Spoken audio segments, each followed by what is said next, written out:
Okay, here we are. This is chapter 12, Council of War, the last chapter of part 2. And last we left the story, we had Jim Hawkins and an apple barrel, and Long John Silver, Israel Hands, and the young guy named Dick were outside of the apple barrel talking about pirate stuff.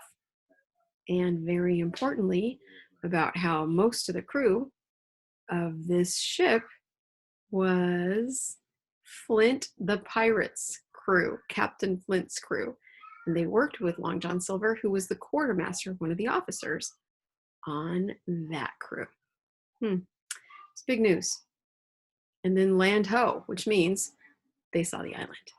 And it's a really, really key point in the story.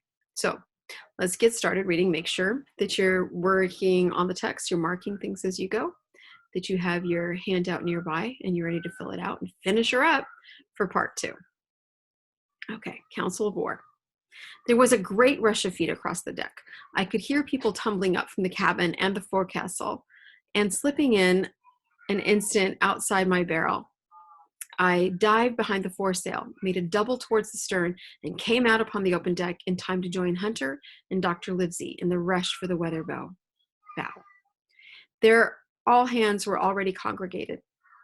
A belt of fog had lifted almost simultaneously with the appearance of the moon. Away to the southwest of us, we saw 2 low hills, about a couple of miles apart, and rising behind one of them, a third and higher hill, whose peak was still buried in the fog. All 3 seemed sharp and conical in figure. So much I saw, almost in a dream, for I had not yet recovered from my horrid fear of a minute or 2 before. And then I heard the voice of Captain Smollett issuing orders.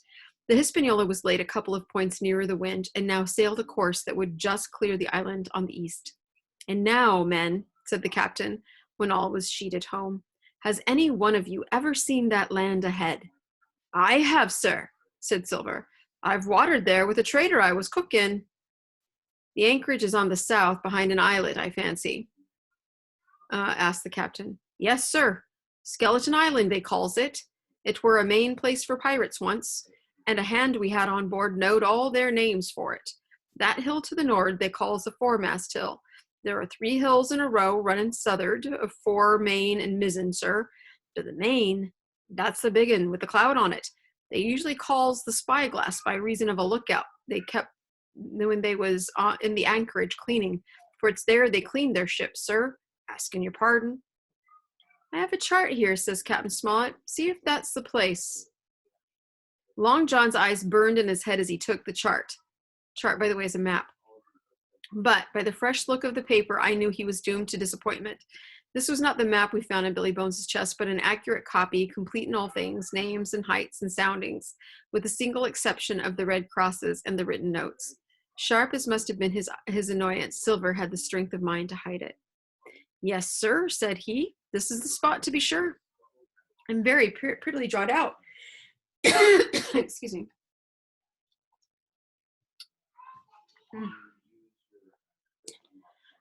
Who might have done that, I wonder? The pirates were too ignorant, I reckon. Aye, here it is. Captain Kidd's Anchorage, just the name my shipmate called it. There's a strong current runs along the south, and then away nor'ard up the west coast. Right you was, sir, says he, to haul your wind and keep the weather of the island.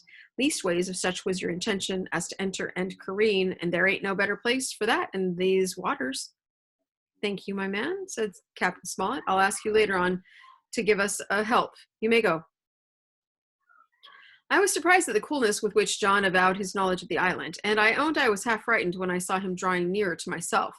He did not know, to be sure, that I had overheard his counsel from the apple barrel, and yet I had by this time taken such a horror of his cruelty, duplicity, and power that I could scarce conceal a shudder when he laid his hand upon my arm. Ah, says he, this here is a sweet spot, this island, a sweet spot for a lad to get ashore on. You'll bathe, and you'll climb trees, and you'll hunt goats, you will, and you'll get aloft on them hills like a goat yourself. Why, it makes me young again. I was going to forget my timber leg, I was. It's a pleasant thing to be young and have 10 toes, and you may lay to that. When you want to go a bit of exploring, you just ask old John, and he'll put up a snack for you to take along." And clapping me in the friendliest way upon the shoulder, he hobbled off forward and went below. Okay, to sum up the story so far, they see that there's the island ahead, and the captain asks the whole crew, "Okay, well, we can see now. Anybody familiar with this place?" And Long John's like, "Yeah, been here. This is where, he makes up a story, about being a cook on a boat that stopped there, and somebody on the boat knew a bunch about it. And the captain shows him the map, and he's all, "Oh, let me see that." And it's a different map because it doesn't have where the treasure is, but he doesn't show his disappointment. And he tells him about, what he knows about it. And the captain's like, "Oh, I'll ask you for help a little bit later."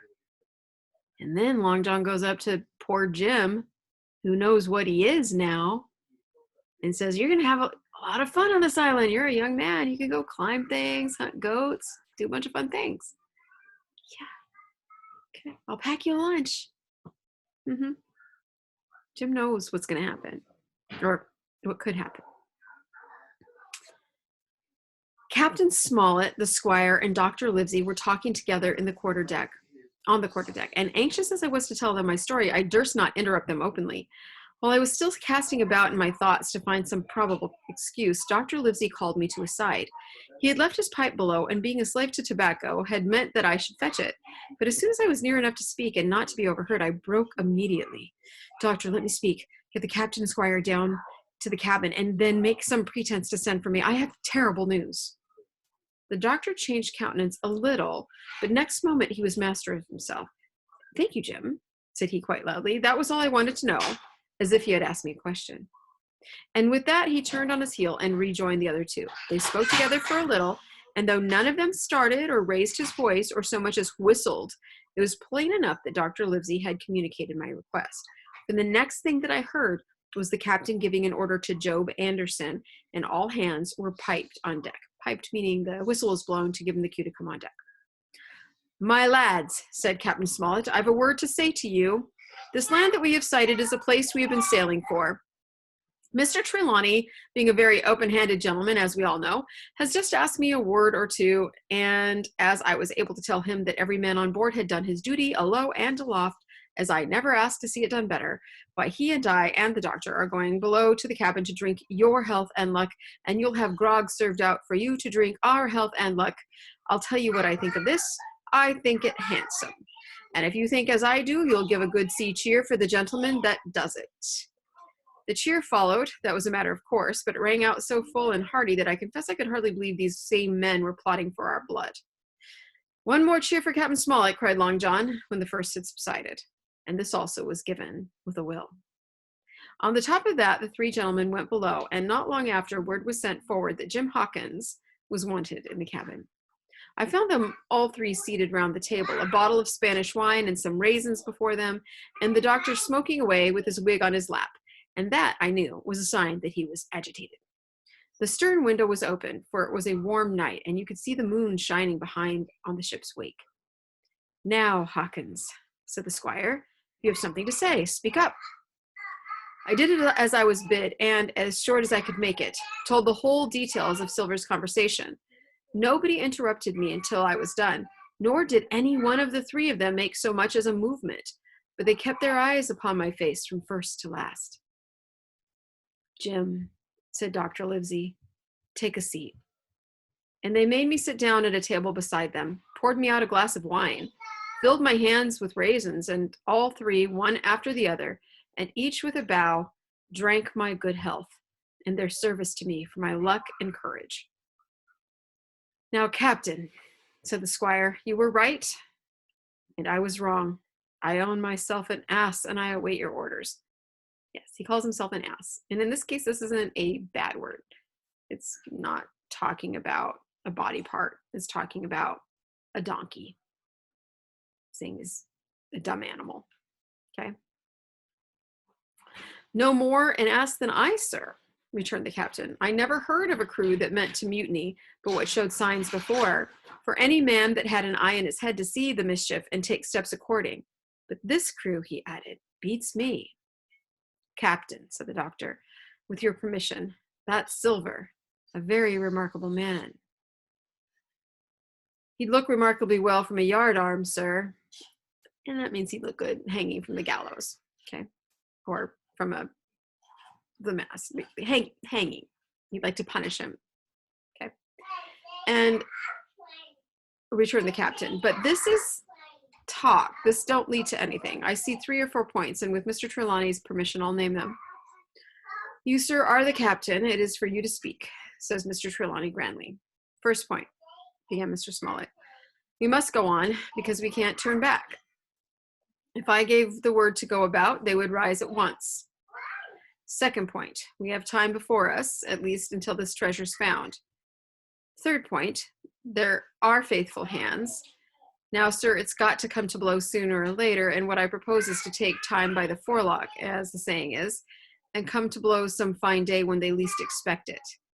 We can count, I take it, on your own home servants, Mr. Trelawney?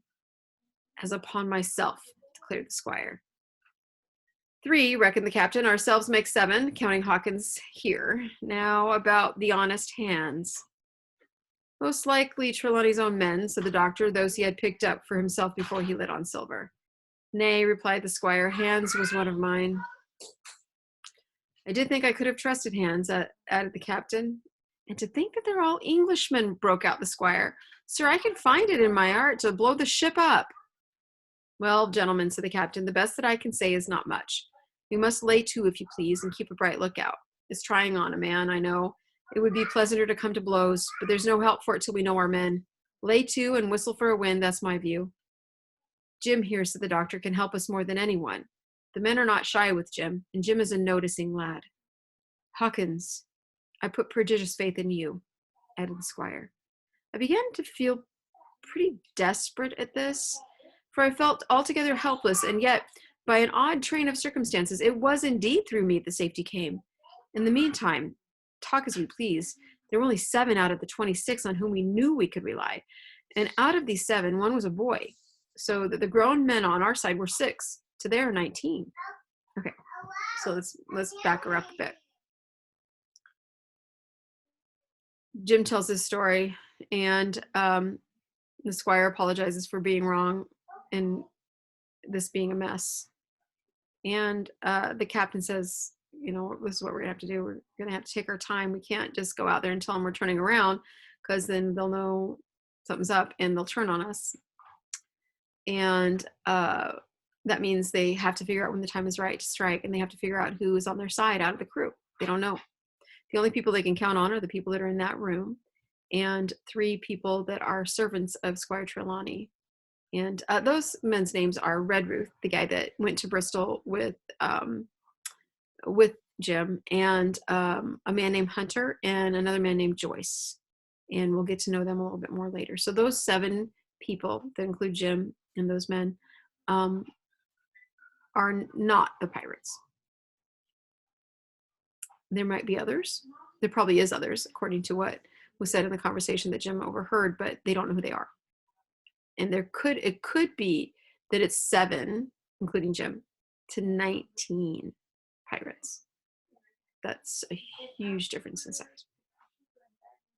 But they have to wait and see and act when the time is right. For now, they just have to pretend they don't know. And in the meantime, the doctor says that they can rely on Jim, that he can help because he's a noticing lad, and the men are like trusting around him. And the squire backs that up and says he puts a lot of faith in him. And Jim is like, that sounded really scary to me.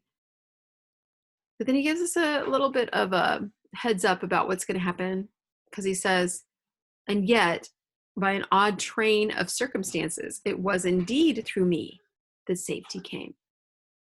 Well, we know they live. We know that he lives, and that the doctor and Trelawney tell him to write the story. So they probably live too. So they do. They make it. But how do they make it? They're completely outnumbered. Okay? I guess we'll have to wait till the next part to find out. Of course, you're allowed to read ahead. Of course, you're allowed to watch the movies. You're allowed to do in any way you want to. But the point is that getting the reading done and really digging deeply into the story cannot be done any other way than by using the text. All the movies cut corners and add stuff that doesn't really go. The book, that's where all the most characterization is, and where the most plot is, and where you're going to find a really deeper understanding of it, even when it has hard words. Okay. So make sure you fill out the paper. Make sure that you keep track of any questions that you have. Get in touch with me if you want a little more guidance. Okay. All right. And we'll be back soon with part 3 of Treasure Island.